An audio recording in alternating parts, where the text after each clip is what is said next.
Good afternoon. नमस्कार सभी को।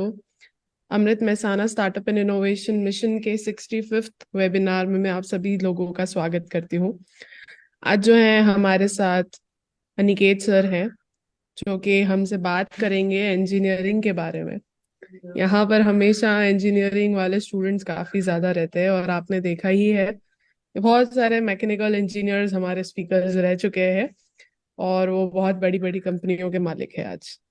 तो इंजीनियरिंग जो है वो किस तरीके का माइंडसेट डेवलप करती है, वहां से लेके इंजीनियरिंग करना क्यों जरूरी है, वो सारी बातें आज हम ये सेशन में करने वाले हैं। अगर उस बारे में भी बात नहीं करनी हो आपको, जो भी सवाल है उन सारे सवालों के जवाब आज हम ये सेशन में देने वाले हैं आप लोगों को। तो प्लीज कमेंट करिए चैट बॉक्स में जो भी आप लोगों के क्वेश्चंस है। मैं सारे प्रिंसिपल से रिक्वेस्ट करूंगी कि अपने स्टूडेंट्स के क्वेश्चंस को चैट बॉक्स में प्लीज डालिएगा और हम ये सेशन शुरू करेंगे। सर जो है वो फाउंडर है अनिरादिता के, और सर टेडेक्स स्पीकर भी रह चुके हैं। साथ में सर जो है सर का असिस्टेंट प्रोफेसर रह चुके हैं जहाँ तक मैं जानती हूँ। सर एजुकेटर है और आर्टिस्ट भी है। तो ये जो मल्टीपल चीजें जो लोग करते हैं उनसे सारी चीजें सीखने के लिए आप लोग हमेशा ये सेशन में जुड़ते हैं। तो मैं चाहती हूँ ये सेशन का पूरा लाभ उठाए आप लोग, और जो भी सवाल है आप चैट बॉक्स में डाल सकते हैं। आज मैंने चैट बॉक्स जो है पूरे सेशन के लिए ओपन रखा है। तो we are good to go. Session is over to you sir. Thank you so much for coming. Thank you Lavina. So पहले तो जैसे मैं यहाँ पर देख रहा हूँ that we have somebody from science college, we have school principals, we saw school kids and all the budding engineers, all the budding graduates. आप लोग स्टार्टअप के इस महाकुंभ में रेगुलरली आते हैं and you must have thought कि आपके काफी सारे स्टार्टअप आइडियाज भी आपको आए होंगे। बाय द वे, हिंदी या गुजराती ज्यादा कंफर्टेबल कौन सी लैंग्वेज रहेगी लवीना? आप जिस तरीके से कहे उस तरीके से मैं आगे बढ़ूँ। सर हिंदी में रखते हैं ताकि सब लोग समझ सके, अगर कोई गुजराती नहीं समझता हो तो। Perfect perfect perfect. तो आज का जो सेशन है, engineering as a mindset for entrepreneurship. अब जबकि this is the 65th session, तो मैं ये समझ रहा हूँ कि एंटरप्रेन्योरशिप की एक बेसिक जो आइडिया है वो सबको यहाँ पर आ चुकी होगी, राइट? अब इंजीनियरिंग एक डिग्री है, लेकिन उसको मैं माइंडसेट क्यों कहता हूँ? एक डिग्री में और एक माइंडसेट में क्या फर्क होता है?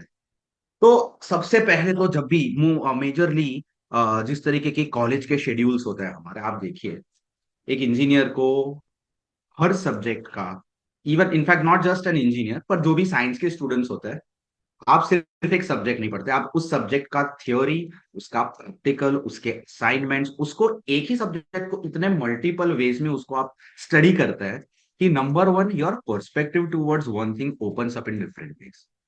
दूसरी चीज, इंजीनियर्स का काम क्या होता है? जनरली एक परसेप्शन है कि इंजीनियरिंग करोगे तो अच्छी कंपनी में जॉब मिलेगी, अच्छी जगह पे प्लेसमेंट होगी, एंड देन क्या होगा कि अच्छी लाइफ होगी, बैंक नौकरी और बैंक से क्रेडिट कार्ड मिलेगा, अच्छी लड़की मिलेगी, शादी होगी, हर तरीके से लाइफ सेट होगी। बट व्हाट इट कल्टिवेट्स, वो आपके अंदर किस तरीके का एक माइंडसेट बनाती है, वो जानना जरूरी है। Engineers are the ones who are seen as problem solvers, मतलब कि इंजीनियर्स को किसी भी तरीके के प्रॉब्लम के सॉल्यूशन के तौर पर देखा जाता है। जब तक आप देखो यहां पर, आज की तारीख में हम इस तरीके से वर्चुअली बात क्यों कर पा रहे हैं, या आप ट्रैवल करते हैं जगहों पर, ये ट्रैवल इजी किसने बनाया?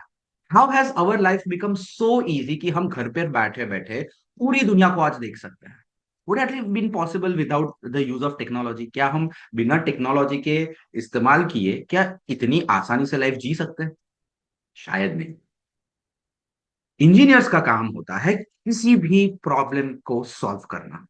और आपके 4 साल, आप जब भी कोई भी इंजीनियरिंग लेते हो या कोई भी इस तरीके का कोर्स लेते हो, what you are taught is to solve a major problem. और एंटरप्रेन्योरशिप का, when can you become a good entrepreneur? When you define a problem, you solve it, and you solve it at a such a scale, you scale it in such a way कि जिससे ना सिर्फ आपके आसपास और आप उस problem का सॉल्यूशन एक मेजर इंपैक्ट क्रिएट करके ला पाए, पर उसके साथ साथ you also generate revenue, you also create business, आप पूरी इकोनॉमी को उस तरीके से अफेक्ट करते हैं। सो जनरली जहां यहाँ पर अगर 11 12 के स्टूडेंट्स है और जो इंजीनियरिंग के स्टूडेंट्स है, आप डिफरेंशिएशन इंटीग्रेशन पढ़ते हैं, राइट? अब आपको लगता होगा यार ये डिफरेंशिएशन इंटीग्रेशन, बहुत सारे मीम्स देखे होंगे आपने, कई लोगों को मुंह से सुना भी होगा कि ये सब चीजें है ना वो आपके एग्जाम वगैरह में काम लगती है, उसके अलावा ये कहीं और काम नहीं लगने वाली। चलो मुझे रियल लाइफ में दिखाओ कि ये sine theta cos theta gamma ये वो कहां पर काम लगता है। ये हुई आपकी टेक्निकल एस्पेक्ट ऑफ इंजीनियरिंग। थोड़े इसको हम मॉडिफाई करते हैं। How does its develop a sense? So अगर मैथ्स वन आप पढ़ रहे हो, तो मैथ्स वन में ये सम्स आते हैं ना, द रेट एट विच एक नल खुला कर दिया है, उसमें से इस रेट पर पानी गिर रहा है, और ऊपर से इस रेट से पानी में टंकी में पानी गिर रहा है, तो यू हैव टू डिटरमाइन कि पूरी टंकी कितने टाइम में खाली होगी। अब प्रैक्टिकली देखने जाए तो जब आप सुबह सुबह नहाने जाते हैं, शावर लेने जाते हो या बाल्टी में नहाते हो, तो क्या आप एक्चुअली गिनने बैठते हो? क्या वो आपको इस तरीके से काम लगने वाला है? नहीं यार, दैट इज वेरी नॉर्मल। लेकिन that helps you develop one good aspect, और वो क्या चीज होती है? At least on the theoretical level, तो theoretical level you know how to calculate it if you actually sit down and calculate, but along with that जब आप उस तरीके के सम सॉल्व कर रहे होते हो, आप एक सेंस डेवलप कर रहे होते हो जिससे आपका जजमेंट शार्प होता है। Maths and science are nothing but exercise for your brain. आप सोचो, वो कहते हैं ना कि a smooth sea never creates a skilled sailor. हमें इतने सारे प्रॉब्लम्स के साथ जब एक्सपोज किया जाता है, मैथ्स में होता क्या है?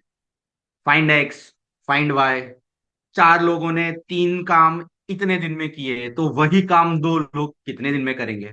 अरे भाई, उस चीज का हमारे डेली लाइफ से क्या मतलब है? अब सोचो, जब आप एक कंपनी चला रहे हो, उस कंपनी में आपके अंदर 5 लोग, आप 5 लोगों की टीम हो।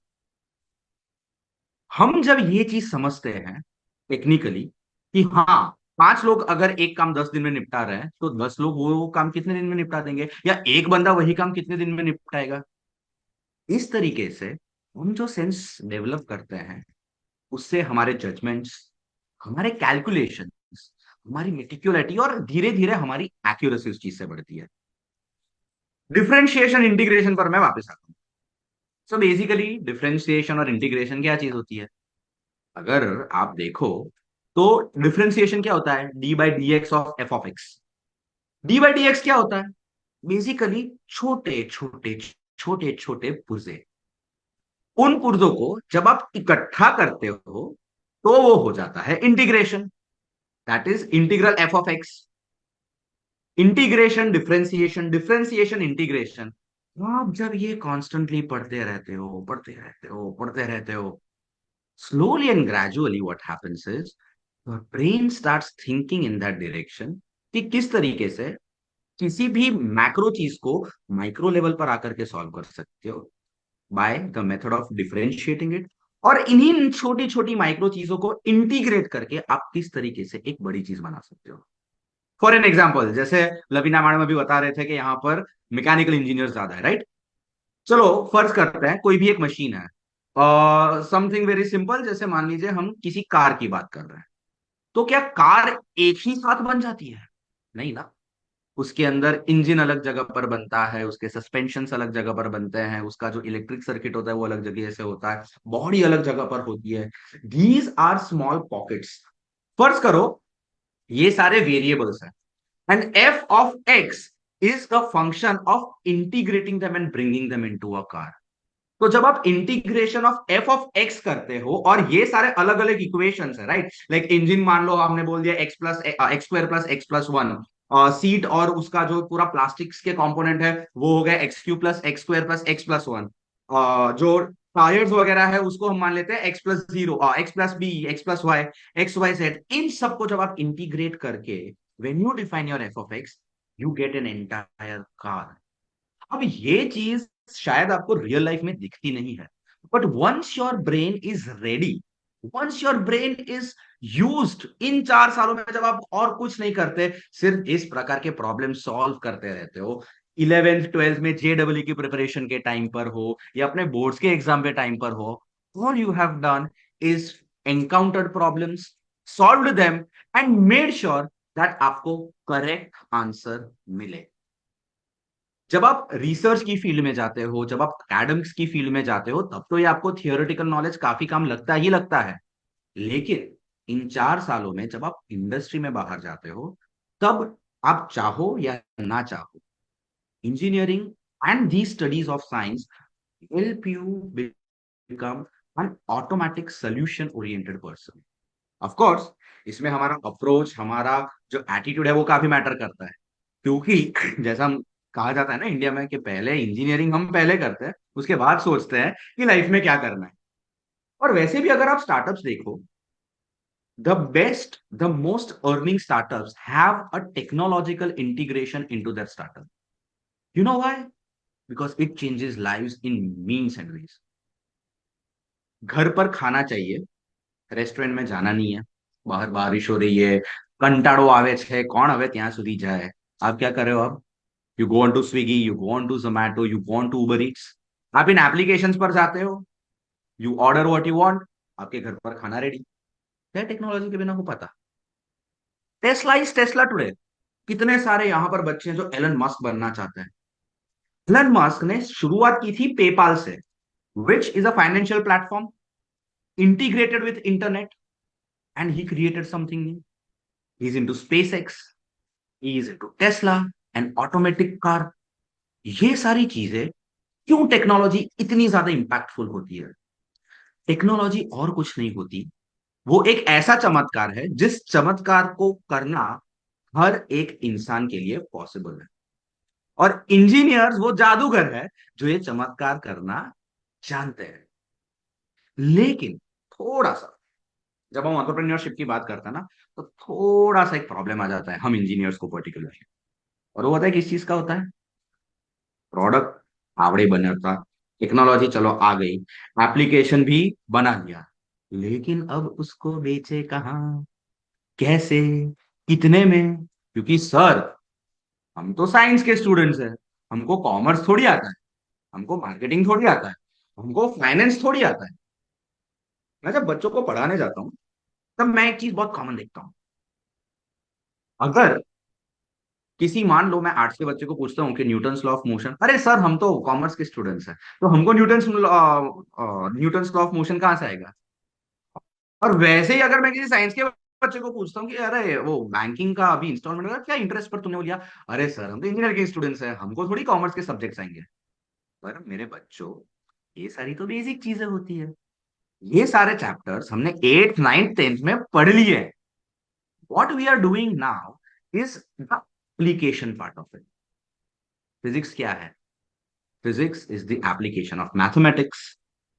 केमिस्ट्री क्या है? Chemistry is the application of physics. Biology क्या है? Biology is an application of chemistry. At the end of the day, when you are studying subjects, जब आप वो सब्जेक्ट्स पढ़ रहे हैं जो at the end of the day एक दूसरे से रिलेटेड है, अगर आपको स्ट्रक्चर ऑफ एटम नहीं आता है, जो कि फिजिक्स का चैप्टर है, तो क्या आप केमिस्ट्री का आयोनिक बॉन्ड और कोवेलेंट बॉन्ड पढ़ पाएंगे ढंग से? क्या आप हाइड्रोकार्बन्स पढ़ पाएंगे? और अगर आप हाइड्रोकार्बन्स उतना अच्छे से वो नहीं कर पाते, तो बायोलॉजी के कितने सारे टॉपिक्स मिस आउट हो जाएंगे। सो when you study certain specific subjects, particularly in the domain of science and engineering, you are cultivating a brain जो आपको ना सिर्फ उसके थियोरेटिकल अप्रोच पर, लेकिन उसके एप्लीकेशन पार्ट पर भी ऑटोमेटिकली सोचने को मजबूर करता है। अब आते हैं इंजीनियरिंग के करिकुलम पर। जनरली आपने देखा होगा कि आपके जिन फ्रेंड्स ने बीकॉम लिया हुआ है, बीए लिया हुआ है, वो 2-3 घंटे कॉलेज जाते हैं और फिर लिटरली स्टूडेंट ऑफ द। और हम इंजीनियर्स सुबह 9-10 बजे से कॉलेज चले जाते हैं, पहले 2 लेक्चर, फिर एक ब्रेक, फिर 2 प्रैक्टिकल, फिर एक ब्रेक और फिर से 2 लेक्चर, और शाम को थक हार के 5-6 बजे फ्री होते हैं। The same goes with BSc students, lab, class, practical, ये वो फलाना ढिकाना, और लाइफ जीने का मौका ही कहाँ मिला है। बट ये चीज एक बहुत इंपॉर्टेंट सबक, पता है क्यों? पर्टिकुलरली एंटरप्रेन्योर्स के लिए। अगर आप जॉब करना चाहते हैं तो दिन के 9 से 10 घंटे is a good enough time, जब आप काम करने के लिए अपना प्रोडक्टिव टाइम दे पाए। लेकिन जब आप अपना खुद का कोई बिजनेस करना चाहते हो, या आप जब एक एंटरप्रेन्योर बनना चाहते हो, तो मेरे भाई घड़ी के सामने देखने का भी टाइम नहीं रहता। फिर वो 9 घंटे कब 12, 12 से 15 और 15 से 20 घंटे एक दिन में काम करना पड़े, उसकी आपको कोई आइडिया नहीं है।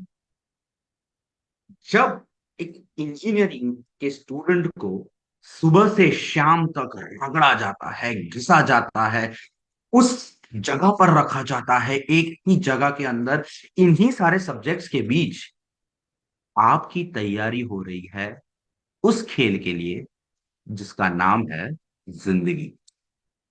क्योंकि जिंदगी कॉलेज के गेट के उस तरफ कुछ और ही है। एज स्टूडेंट्स, शायद आपको लग रहा होगा कि हाँ, आपकी लाइफ के अभी के प्रॉब्लम्स क्या हो सकते हैं?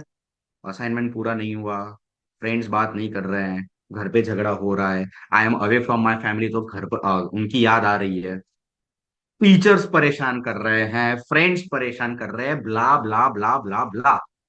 चलो इससे थोड़ा आगे जाते हैं तो ये प्रॉब्लम हो सकती है कि स्नैपचैट पर इसके साथ स्ट्रीक टूट गई, मेरे फोटो को इतने लाइक्स नहीं मिले, कमेंट्स नहीं मिल रहा, ओ ये इन्फ्लुएंसर बन गया, मैं नहीं बन पाया, ये वहां पे घूम रहा है, इसकी इंस्टाग्राम पर ये कहाँ कहाँ he is travelling across the world, ये पूरा जहां घूम रहा है, मैं इस छोटी सी जगह पर सड़के रह गया हूँ, पता नहीं मैंने ये क्यों किया, वो क्यों किया। लेकिन जैसे ही आप गेट के उस तरफ जाएंगे, आप बाकियों के मुकाबले काफी बेहतर तरीके से तैयार रहेंगे। क्योंकि वो कहता है ना, जो नर्क देखना है वो आपने इंजीनियरिंग में ही देख लिया है। और वो इंजीनियरिंग का नर्क आपकी पूरी जिंदगी को स्वर्ग के समान सुंदर बनाएगा। क्योंकि जब आपने 4 साल 9 9 घंटे अपनी पढ़ाई, अपने लैब्स, अपने असाइनमेंट्स किए हैं, तो फिर कंपनी में जाकर के जॉब करना या अपनी खुद की कंपनी के लिए काम करना, it's going to be a cake walk. अब सोचो, आपने 3 साल 2 3 घंटे पढ़ने की, क्लास में बैठने की आदत डाली हो, तो क्या आप 9 10 12 15 घंटे एक साथ काम कर पाओगे? अब आगे जाते हैं एक और step, discipline. 75% attendance compulsory, marks compulsory, assignment के बाद सिर्फ असाइनमेंट दीजिए, नहीं नहीं नहीं नहीं नहीं नहीं, असाइनमेंट के बाद जर्नल भी लिखना है, जर्नल के साथ साथ प्रैक्टिकल भी देना है। और ये सब तो हो गया, आपने चलो हर एक में अपना कैलिबर प्रूव किया, तो फिर आते हैं वाइवा, जहां पर आपको सामने वाले जो टीचर है, चाहे वो इंटरनल हो या एक्सटर्नल हो, उनके किसी भी सवाल का जवाब देना है। हाँ, हम सबने कोर्स क्रैक कर दिए कि किस तरीके से बैठ करके सर जो बोलो वो, उस तरीके से हम किसी ना किसी तरीके से उस चीज को निपटा देते हैं। But do you know what are your vivas? Your vivas are a preparation for being interviewed when you go out. कई बार हमें लगता है कि यार ये सिस्टम जो है, ये इंजीनियरिंग की जो पूरी सिस्टम बनाई, उसके पीछे का लॉजिक क्या है? इतना प्रेशर, 3 इडियट्स देखा ना सबने, कि इतने प्रेशर में आप कर रहे हैं ये वो, what is the purpose of it? But my friends, in your crucial years of your life, जब आप अडोलेसेंट से टीनेज और टीनेज से यंग हो रहे हैं, तब इंजीनियरिंग आपको वो प्रेशर हैंडल करना सिखाती है, जो प्रेशर आपको जिंदगी भर कभी फिर अफेक्ट नहीं करेगा। और ये प्रेशर अगर आपने यहां पर अच्छे से अपने एकेडमिक टाइम में, स्टूडेंट लाइफ में हैंडल करना सीख लिया, तो फिर आपको क्या लगता है, पूरी जिंदगी क्या ये चीज आपको परेशान कर सकती है? नहीं ना। एक और चीज, चलो ये तो हुई हमारे करिकुलम, टाइम और इन सब चीजों की बातें। अब थोड़ा आगे जाते हैं। आपने नोटिस किया होगा कि ये जो इंजीनियर्स हैं, जैसे फ्लिपकार्ट जिन्होंने बनाया वो भी इंजीनियर है, और जिन्होंने माइक्रोसॉफ्ट बनाया he is a college drop out. तो फिर एक बात बताओ, इज इट नेसेसरी कि डिग्री और ये होगा तो ही मैं स्टार्टअप कर पाऊंगा, या फिर अगर मैं कॉलेज से ड्रॉप आउट होता हूं तो मैं कर पाऊंगा? तो मैं कई सारे स्टूडेंट से मिलता हूँ, और वो मुझे एक बहुत अच्छा एग्जांपल देते that sir, Bill Gates was a college dropout. Mark Zuckerberg was a college dropout. And if they could create it, even we can create. But आप लोग ये चीज भूल रहे हो कि they are drop out from colleges like Harvard and Cambridge, और हम यहां पर एक गवर्नमेंट, सेमी गवर्नमेंट और छोटे से कॉलेज में अगर ड्रॉप आउट होकर के ये सोचते हैं कि नहीं नहीं नहीं नहीं नहीं नहीं, अगर हम भी ड्रॉप आउट हो गए तो हम भी कुछ बड़ा तीर मारेंगे। एक बात बता दूं, ड्रॉप आउट होने में और स्टार्टअप का सक्सेस होने में कोई लेना देना नहीं है। In fact look at those people जिन्होंने हमारी तरह अपनी इंजीनियरिंग इन्हीं छोटी मोटी अच्छी गवर्नमेंट प्राइवेट इंस्टीट्यूट से करके कितना अच्छा सक्सेस रेशियो अचीव किया है। यू नो व्हाट, एक ट्रेंड था कि जब बैंगलोर जैसे शहरों में काफी सारे स्टार्टअप्स, बैंगलोर, दिल्ली, चेन्नई, ये जो मेट्रो सिटीज है ना, इन सारी जगहों पर स्टार्टअप्स को काफी देखा जाता था। बट नाउ अब जो है वो धीरे धीरे जो हवा है वो आ रही है हमारे जैसे छोटे छोटे शहरों में। क्यों? क्योंकि a lot of young minds, a lot of innovative minds are now present in the real India, actual India, the tier 2, the tier 3 cities of this country. हमारे पास जो प्रॉब्लम्स है, वो प्रॉब्लम्स और जो शहर में रह रहे लोगों के पास प्रॉब्लम्स है ना, वो बहुत अलग है। स्टार्टअप बेसिकली क्या है? You are solving a problem. अब जब आप इतने टाइम से at the end of the day problems ही सॉल्व कर रहे हो, right since your 10th 11th 12th and then your engineering, go and look around. शायद आप जिस क्लास में भी बैठे हो ना, वहां से भी कोई एक ऐसी प्रॉब्लम आइडेंटिफाई कर लो जिसका सोल्यूशन आपके पास होगा। If you are only able to identify the problem, अगर आप सिर्फ प्रॉब्लम आइडेंटिफाई कर देते हो लेकिन अगर उसका सोल्यूशन नहीं ढूंढ पाते, तो फिर आप एंटरप्रेन्योर नहीं बन सकते। अगर आप ओवर ऑप्टिमिस्टिकली सिर्फ सॉल्यूशन की बात कर रहे हो, अरे अरे ये हो जाना चाहिए, ये कर सकते हैं, वो कर सकते हैं, तो भी आप एंटरप्रेन्योर शायद नहीं बन पाओगे। लेकिन the moment you see a problem और फिर उसका एक सटीक सॉल्यूशन जैसे ही आपको मिलता है, वहां पर जन्म होता है इनोवेशन का। हमारे इंजीनियरिंग के कॉलेजेस में या साइंस की स्कूल्स में लैब्स क्यों होती है? इसलिए ताकि हम पढ़ पाए। साइंस के स्टूडेंट्स को या साइंस एज अ सब्जेक्ट को लैबोरेटरी और लैब्स में इसलिए पढ़ा जाता है ताकि हम अपने आप ये वेरीफाई कर पाए कि हम जो पढ़ रहे हैं, हमें जो सिखाया जा रहा है, हमारे फैकल्टीज, हमारे टीचर्स हमें जो सिखा रहे हैं, वो जो बुक में है वो रियल लाइफ में भी पॉसिबल है, तो कैसे है? और अगर हम नहीं कर पा रहे हैं तो कहां पर वो गलती कर रहे हैं कि जहां हम किताबों में जो लिखा हुआ है, किताबों में ऑन पेपर जो सॉल्व कर रहे हैं, वो चीज रियलिटी में नहीं कर पा रहे। One of the reason it becomes better for an engineer to achieve things is because हमें प्रैक्टिकल एक्सपोजर हमारे इंस्टीट्यूट में ही दिया जाता है। इलेक्ट्रिसिटी का फ्लो कैसा होता है? करंट लागे जो તમને, तो તમને ખબર પડે ને કે વિદ્યુતનો પ્રવાહ શું છે। जैसे आपको बिजली का करंट लगता है तो तुरंत यहाँ पर करंट है, यहाँ पे है, यहाँ पे है। तो जब एक पीसीबी के ऊपर जब आप सर्किट्स ज्वाइन कर रहे हो and then when you see के ओ यहाँ पर जो इंडिकेटिंग एलईडी है वो नहीं जल रही है, what do you give up. You make sure कि जो कनेक्शन जिस तरीके से होने चाहिए वो हो। आप जाते हो अपने सर्किट पे, सर्किट से जाते हो पीसीबी पे, पीसीबी पे लग रहा है कि अच्छा यहाँ पर ये इस डिजाइन के हिसाब से नहीं हो रहा है। आप जाते हो पीसीबी पे एंड यू मेक श्योर कि आपकी सर्किट कैसे भी कंप्लीट हो, and then you go back to your design and if there is a change that is required, आप वो चेंजेस भी करते हो। इनोवेशन रिसर्च जिस तरीके से एक साइंस ग्रेजुएट करता है, उस तरीके से बाकी के जो स्टूडेंट्स हैं उनके लिए वो चीज कर पाना मुश्किल है। क्योंकि बाकी के जो सब्जेक्ट्स हैं वो शायद आपको रियल वर्ल्ड में हर जगह पर दिख जाए, लेकिन हमारे जो प्रॉब्लम्स हैं वो हमें हमारी इन आंखों से नहीं दिखते। एंड रिमेंबर वन, ऐसा कहा जाता है और ये किसी महापुरुष ने कहा है, मैं नहीं कह रहा, that if you can see the invisible you can do the impossible. और हमें तो ट्रेनिंग ही उस चीज के लिए दी जाती है ना, कि हमें इन इनविजिबल चीजों को देख करके इनके अंदर प्रॉब्लम ढूंढे, और ना सिर्फ इनके अंदर प्रॉब्लम ढूंढे, बल्कि उसके साथ साथ हमें ट्रेन किया जाता है कि इन प्रॉब्लम्स का सल्यूशन भी हम लाए। आपको पता है, टाइम मशीन, ऐसा कहा जाता है कि time machine on basis of theory physicist ने और मैथमेटिशियंस ने मिलकर के उसकी गुत्थी सॉल्व कर दी है। Now it is an engineering problem. Why is it an engineering problem if it has already been theoretically proved? Because it is an engineer can translate thoughts to reality. Engineering सिर्फ एक degree नहीं है, engineering सिर्फ एक अच्छी job को achieve करने का माध्यम नहीं है। इंजीनियरिंग सिर्फ इसलिए नहीं करनी होती कि उसके बाद आप यूपीएससी दे सको, या गवर्नमेंट में जा सको, या किसी कंपनी में एब्जॉर्ब हो सको, या फिर अब्रॉड जाकर के किसी अच्छी एमएनसी में एक अच्छी पोजीशन पर जा सको। It is not only for that.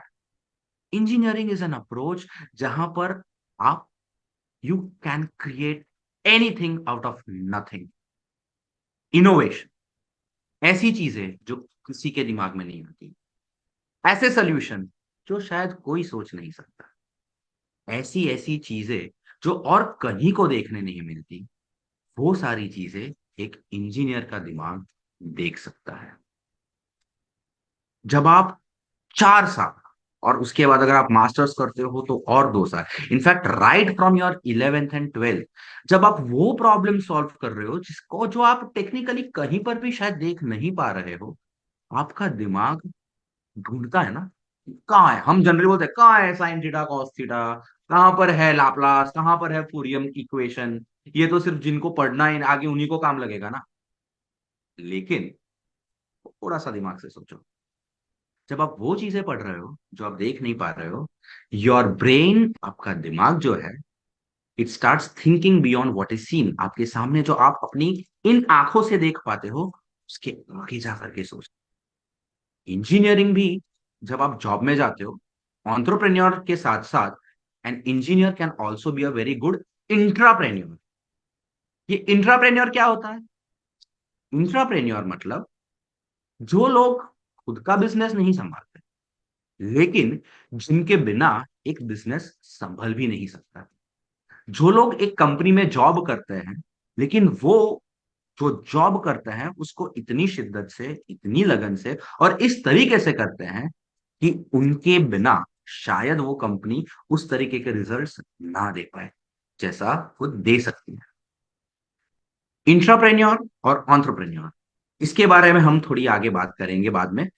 आते हैं हम इंजीनियरिंग के कंसेप्ट।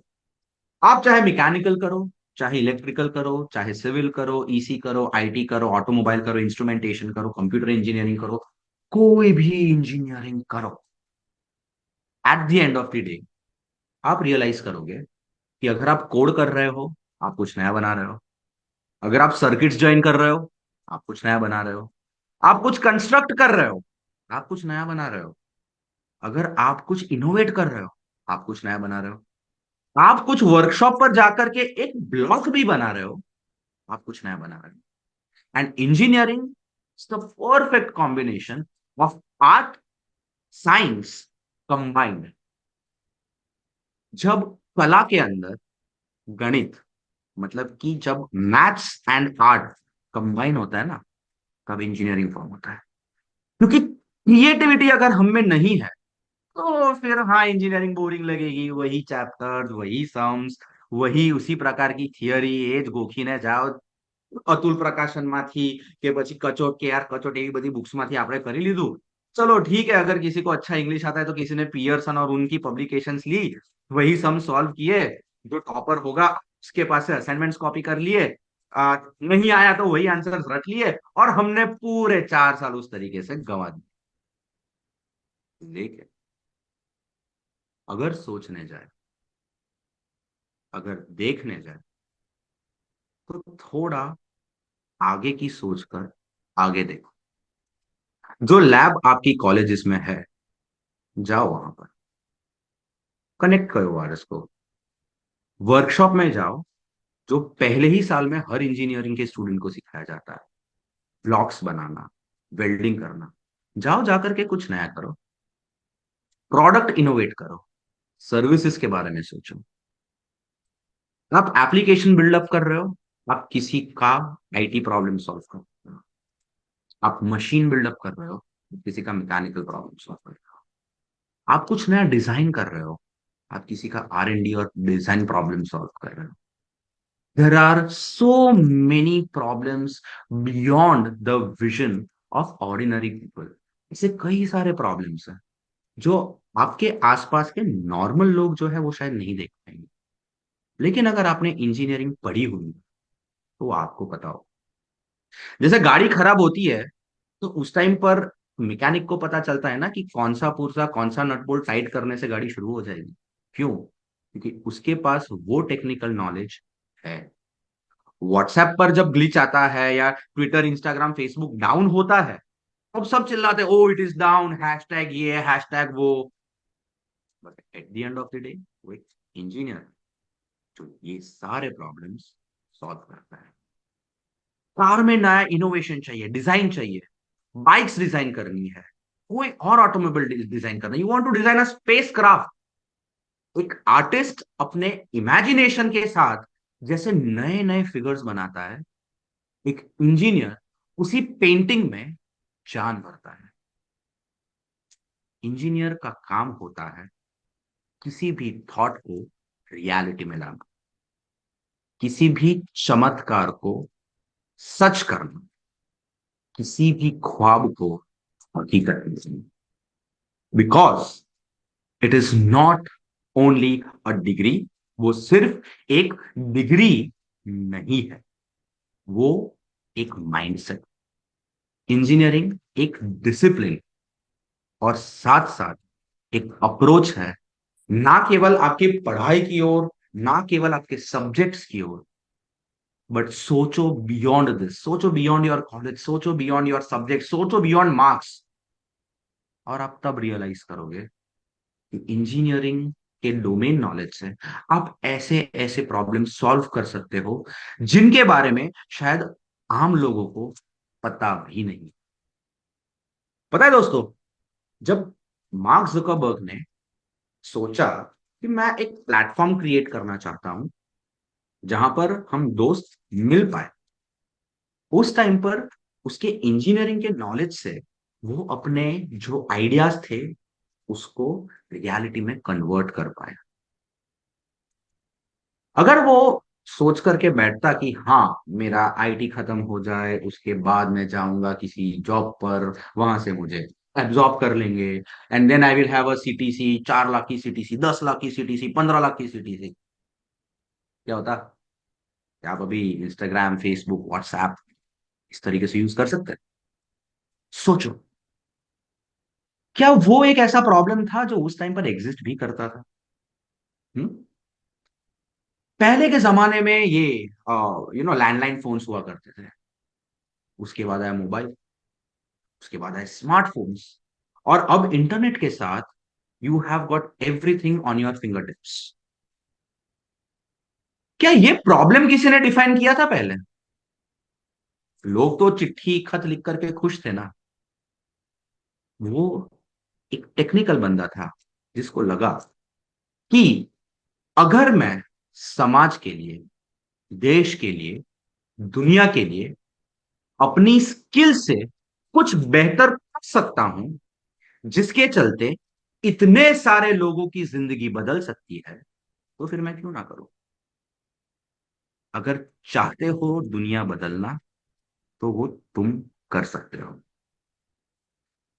आज से मेक श्योर कि आप इंजीनियरिंग को सिर्फ एक डिग्री के तौर पर ना देखें, आप साइंस को सिर्फ एक सब्जेक्ट के तौर पर ना देखें, मैथ्स से डरे नहीं। हाँ, मैं ये सारी चीजें बोल रहा हूं एज अ स्टूडेंट, मैं भी मैथ्स में काफी वीक था और मुझे भी डर लगता था। लेकिन जब आपको ये पता चलेगा कि ये सारे सब्जेक्ट्स सिर्फ नहीं है, ये वो हथियार है जो आपको दिए जाते हैं ताकि जब आप जिंदगी की जंग बाहर मार्केट में जाकर के लड़े, तो ये हथियार पर आपने जितनी अच्छी धार लगाई होगी ना, उतना बेहतर आप जंग जीत पाएंगे। सो मेक श्योर कि जब अभी आप पढ़ रहे हैं, आपके पास ये अपॉर्चुनिटी है। Don't let your studies, whether it is biology, whether it is physics, maths, chemistry, engineering, BSc, आप जो भी कर रहे हो, जस्ट मेक श्योर कि when you are studying these subjects, आप इनको सिर्फ एक थियोरेटिकल अप्रोच या definition of laws, certain words, equations, numbers के तौर पर ना देखें। ये वो हथियार है ना, जो आपको तब काम लगेंगे जब पूरी दुनिया के साथ जंग लड़नी है। और यही हथियार वो हथियार है जो ना सिर्फ आपको जीत तक पहुंचाएंगे, पर साथ साथ आपके साथ आपके आसपास, आपके मोहल्ले, आपके शहर, आपके राज्य, आपके देश और इस पूरी दुनिया में आपको बहुत आगे ले जाने वाले हैं। So that's my time. Ma'am, I would love to hear from students. अगर उनके कुछ सवाल है, वो कुछ कहना चाहते हैं, वो कुछ पूछना चाहते हैं, we have last 20 minutes। We are open for question and answer round now. So जी। if you guys have any questions, you can drop your questions in the chat box. आज काफी सारे नोन लोग दिख रहे हैं सेशन में, और हमने काफी लोगों को मिस भी किया है पिछले सेशंस में। राजेंद्र जी थे सेशन में, मुझे लगता है उन्होंने बीच में सेशन लेफ्ट कर दिया है। काफी दिनों के बाद आज उन्होंने सेशन ज्वाइन किया था। डॉक्टर मुकेश पारिक जी, आपने कमेंट भी किया है, आपको सेशन लगता है काफी अच्छा लगा है। अगर आपके कोई सवाल हो तो आप सवाल पूछ सकते हैं। सवाल पूछ सकते हैं, कमेंट कर सकते हैं। अगर कुछ ऐसा आप इंजीनियरिंग के बारे में क्या सोचते हैं, आप ये बता सकते हैं। फील फ्री बच्चों, feel free to share your experience about engineering, या आप जो भी पढ़ाई कर रहे हो अभी, स्कूल में, कॉलेज में, जहां पर भी हो।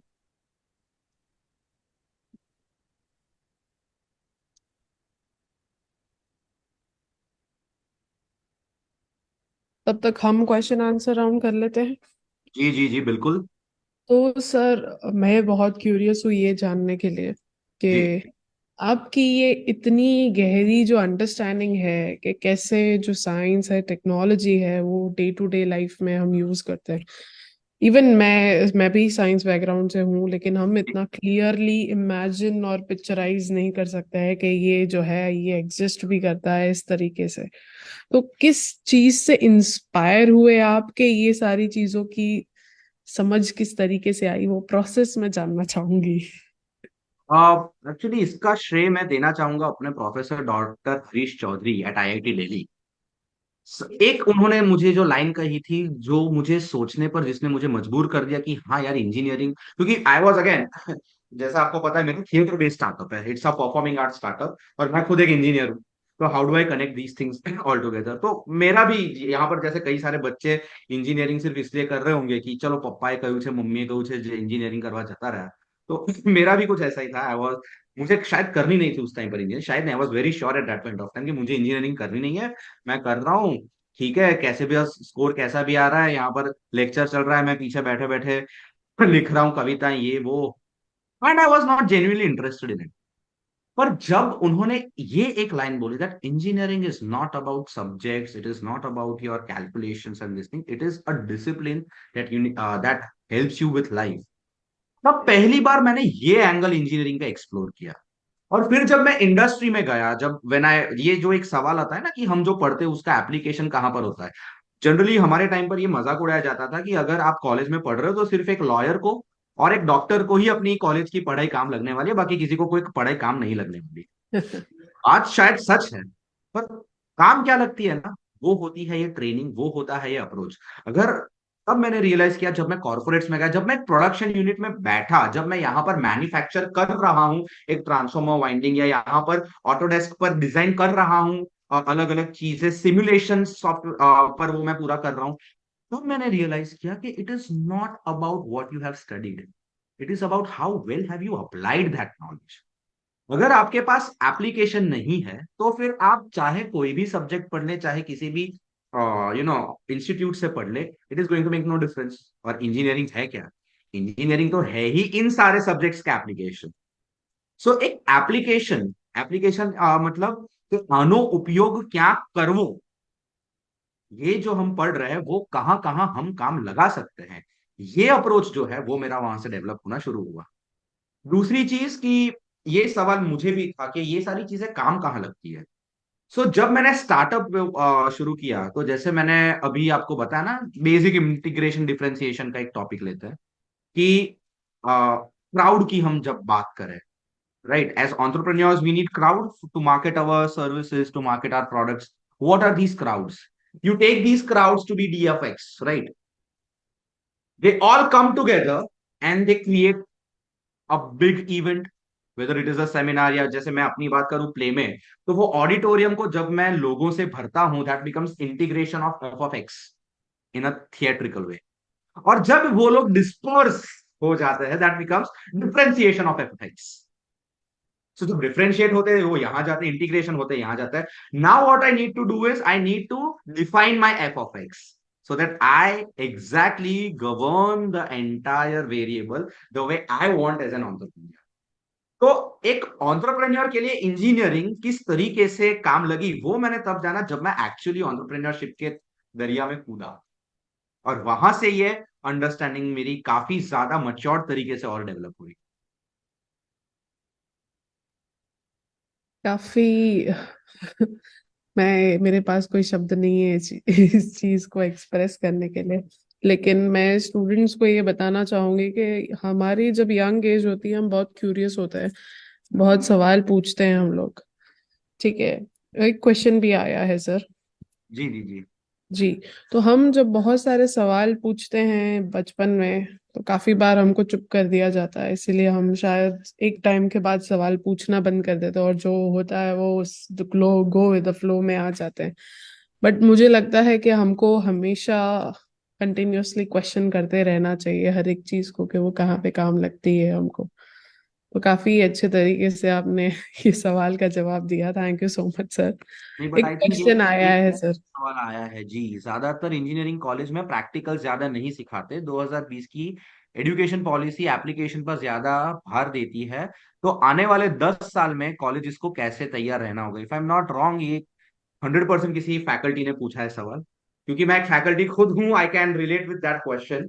बट सर, इसका एक सोल्यूशन मैं जो अपने हिसाब से निकालता हूँ, one of the one of the most difficult thing for a professor or for a teacher is कि आपको एक ही सिलेबस, एक के एक टॉपिक्स हर साल पढ़ाने रहते हैं। Now for some field like engineering, जहां पर इनोवेशन का इतना महत्व है, तो आप ये चीज कैसे करेंगे? पर्टिकुलरली अगर आप आपके पास उस तरीके का इंफ्रास्ट्रक्चर ना हो, उस तरीके की, और जैसे यहाँ पर प्रोफेसर है, उनको पता ही होगा कि हर साल जब नई बैच आती है, तो we have new students, they have a different mindset. और हम धीरे धीरे धीरे धीरे धीरे अनुभव जैसे जैसे लेते जाते हैं पढ़ाई के क्षेत्र में, वैसे वैसे हमारे और हमारे स्टूडेंट्स के बीच के जो जनरेशन गैप होती है वो बढ़ता जाता है। But one way, if you want to catch up with this in the coming 10 years, अगर आप आने वाले 10 साल में इस न्यू एजुकेशन पॉलिसी के एप्लीकेशन पार्ट को पर्टिकुलरली अच्छी तरीके से समझना चाहते हैं, तो सबसे पहले हमें हमारे स्टूडेंट्स को समझना होगा। एक काम कीजिए, आप कोई भी एक टॉपिक लीजिए जो आपका सबसे कंफर्टेबल, जो सबसे फेवरेट टॉपिक हो, जो आप बार बार पढ़ा सकते हो। और उसके लिए आप एक काम कीजिए कि डिसाइड दिस, कि हर बैच को आप वही टॉपिक अलग तरीके से पढ़ाएंगे। भले आप टेक्निकल टॉपिक पढ़ाए, नॉन टेक्निकल टॉपिक पढ़ाए, लेकिन उसका अप्रोच अलग रहेगा। उसको आप उस तरीके से पढ़ाएंगे जिस तरीके से आप समझते हैं। हम generally text books, research papers और आज के जमाने में इंटरनेट पर मिले हुए आर्टिकल्स की बदौलत अलग अलग इंफॉर्मेशन गैदर करके देते हैं। जब हम over the period of time experience and knowledge collect करेंगे, और उसके साथ साथ अनुभव हमें विजडम देगा, तब इन दोनों को मिला करके और हमारे बच्चों को एज अ जनरेशन समझ करके जब हम इनके साथ डील करेंगे, things would become much simple. Application क्या है sir? application is not only about the tools or the infrastructure that are present in the college. Application की शुरुआत होती है इमेजिनेशन से. Einstein is Einstein because he imagine. He never went to the lab. He never had a setup जहां पर वो test करते कि E is equal to MC square क्या है. लेकिन जब वो अपने दफ्तर जाते थे और दफ्तर जाते जाते जब वो क्लॉक टावर देखते थे तो वो एक चीज नोटिस करते थे कि जैसे जैसे वो क्लॉक टावर से दूर हो रहे हैं वैसे उनको ये रियलाइज हो रहा है कि समय का जो कांटा है वो उनको धीरे धीरे ऐसा लग रहा है कि उसकी स्पीड कम हो रही है. और इस छोटे से थॉट से he just started thinking and imagining कि अगर मैं इस स्पीड पे जा रहा हूं मुझे स्लो लग रहा है, if I start moving at the speed of light, what would happen?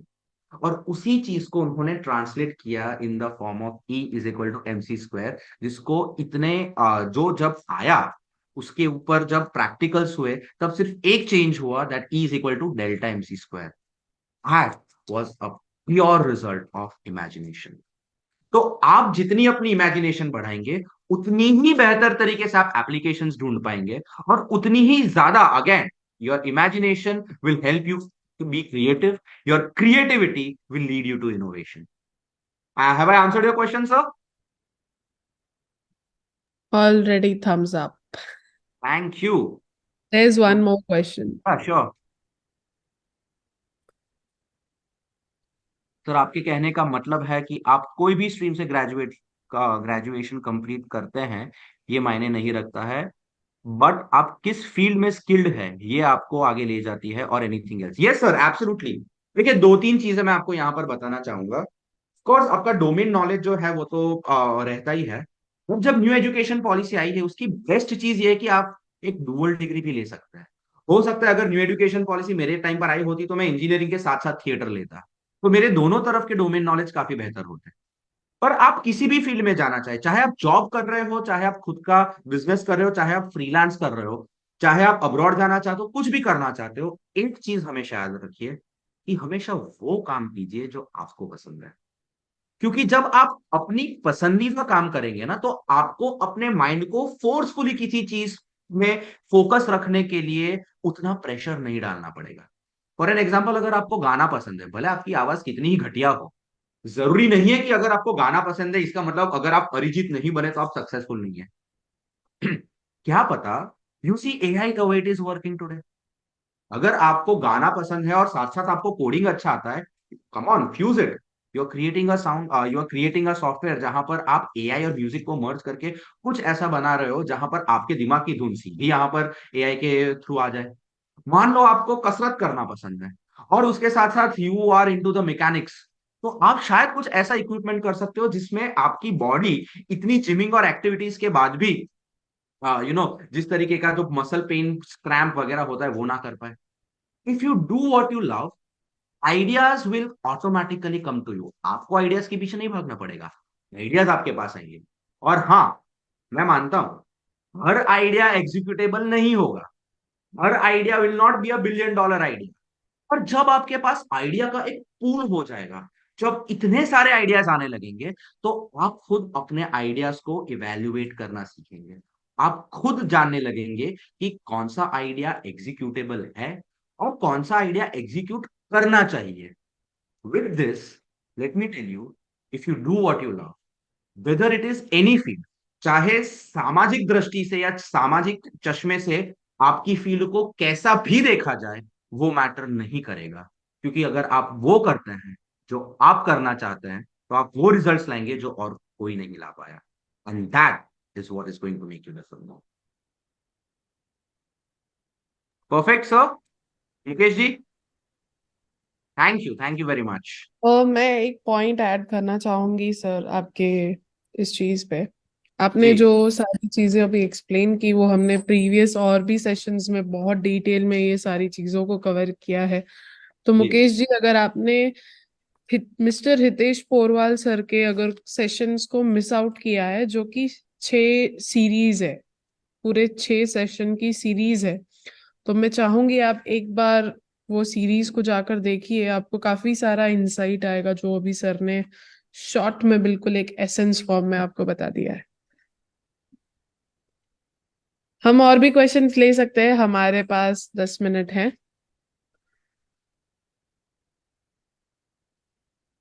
Meanwhile sir, मैं जानना चाहूंगी कि व्हाट वाज योर मोटिवेशन। लोगों का पर्सपेक्टिव बदल जाता है एक बार डिग्री लेने के बाद, ठीक है।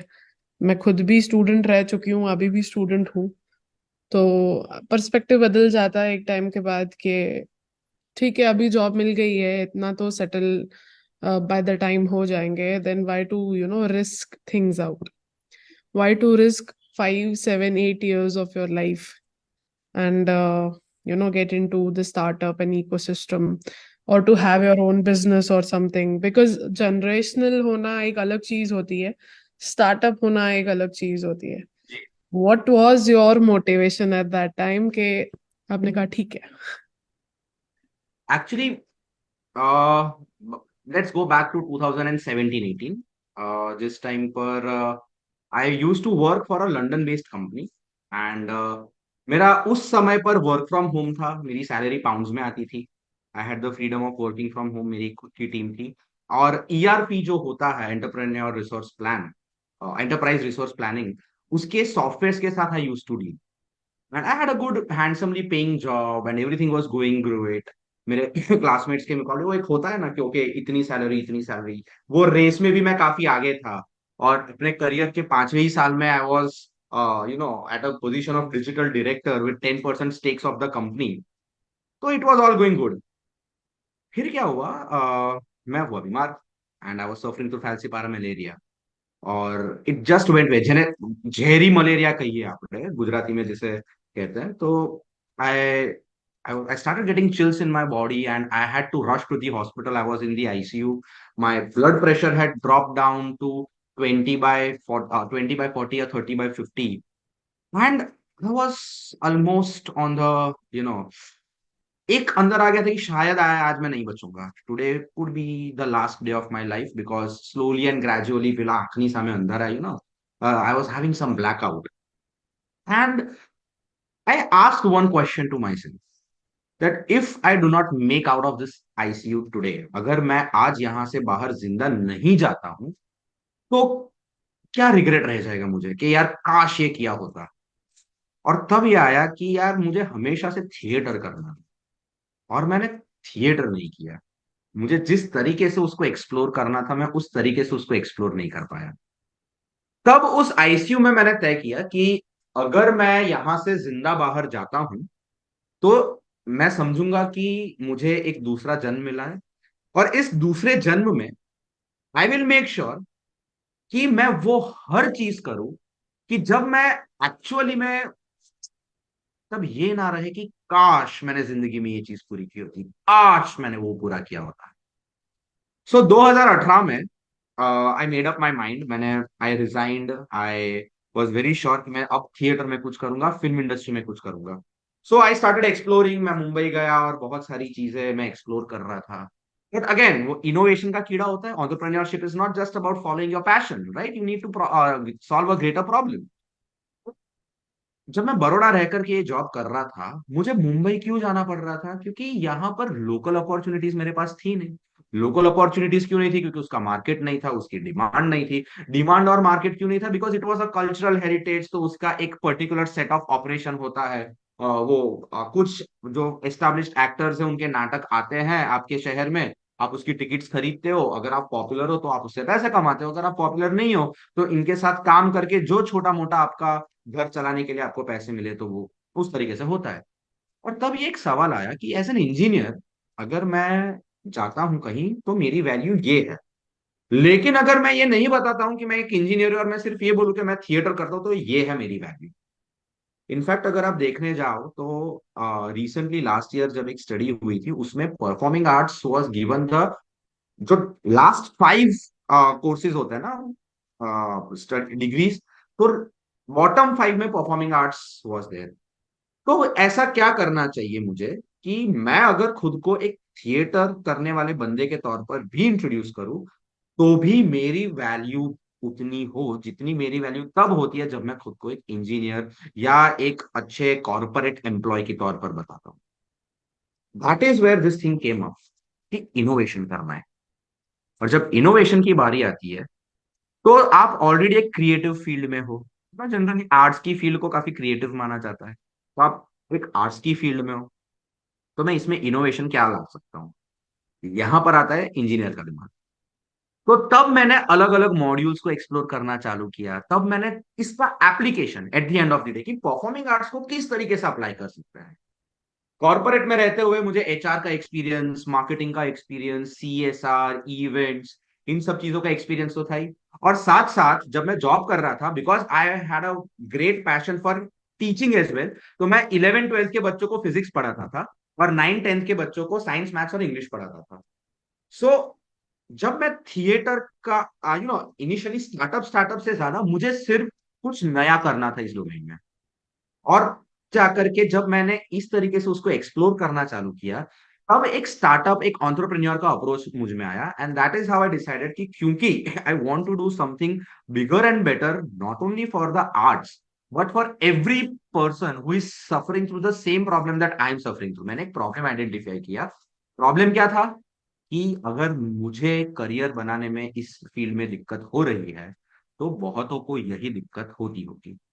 हमने आइडेंटिफाई किया कि ये प्रॉब्लम क्यों है, कहां पर, कितने लेवल पर है, इसको किस किस तरीके से सॉल्व कर सकते हैं, अभी उस प्रॉब्लम के लिए क्या अवेलेबल सोल्यूशन है, उस सोल्यूशन का इम्पैक्ट कितना है। और जब ये सारा माजरा देखा, तब पता चला कि ओ, ऐसी कई सारी चीजें हैं जो एक्सप्लोर हुई ही नहीं है। ऐसी कई सारी चीजें जो हो सकती है वो हो नहीं रही है। और वहां पर हमने आइडेंटिफाई की एक अपॉर्चुनिटी कि अगर कोई नहीं कर रहा है, इसका मतलब हमें करना है। If nobody is doing it, that means you should be the one who should be doing that thing for sure. और उसी अप्रोच के साथ हमने अनिराधे चिता की शुरुआत की, and now we are doing well. और आज हम यहाँ पर बैठ करके आपके साथ इंजीनियरिंग की बात कर रहे हैं, थिएट्रिकल स्टार्टअप में रह करके। सर, काफी इंस्पिरेशनल जर्नी रही है आपकी। और मुझे लगता है कि बच्चों ने काफी ज्यादा मोटिवेशन लिया होगा इससे। मैं आई आप होप। सबको बताना चाहूंगी, जितने भी प्रिंसिपल्स और टीचर्स अभी जुड़े हुए हैं हमारे साथ सेशन में, आपको आज का सेशन काफी पसंद आया है। ऑलरेडी मुझे मैसेजेस आ चुके हैं बहुत सारे। तो मैं आप लोगों को रिक्वेस्ट करूंगी, जैसा आपने जोश आज बना के रखा है सर के, आने वाले हफ्ते में और 3 सेशंस है जिसमें हम ऑलमोस्ट एंटरप्रेन्योरशिप की सारी बातें कर लेंगे। तो जितनी भी चीजें हमने अब तक कवर की है उसको एसेंस में लाने की हम कोशिश कर रहे हैं। अगर आपने बहुत सारी चीजें मिस आउट की है, मैंने हमेशा आपको कहा है कि फेसबुक पे जाकर पिछले वीडियोस आप देख सकते हैं। लेकिन हम एसेंस बनाने की पूरी कोशिश कर रहे हैं ये आने वाले 3 सेशंस में, जो कि नेक्स्ट वीक है। सर से रिक्वेस्ट की है, उनके शेड्यूल के हिसाब से हम आपको आप लोगों को भी डेट्स बता देंगे जल्दी। समय की थोड़ी सी पाबंदी रहती है हमारे यहाँ पर हमेशा, इसीलिए आज का सेशन जो है हम यहाँ पर समाप्त करेंगे। आप लोगों को कोई भी क्वेश्चंस रह जाते हैं तो पहले से एडवांस में प्रिपेयर होके आइए, अगले 3 सेशंस के अंदर हम आपके क्वेश्चंस लेंगे। And thank you so much everyone for being very very lovely audience today.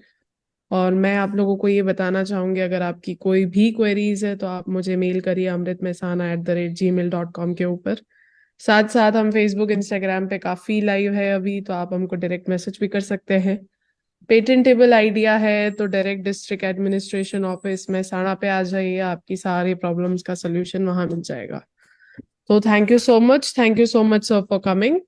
And I hope next 3 sessions में और भी काफी ज्यादा चीजें हम डिस्कस करेंगे और जो भी लोगों को क्वेश्चंस है उनके आंसर्स देंगे। Thank you so much everyone, have a nice day. Thank you. See you all, bye bye.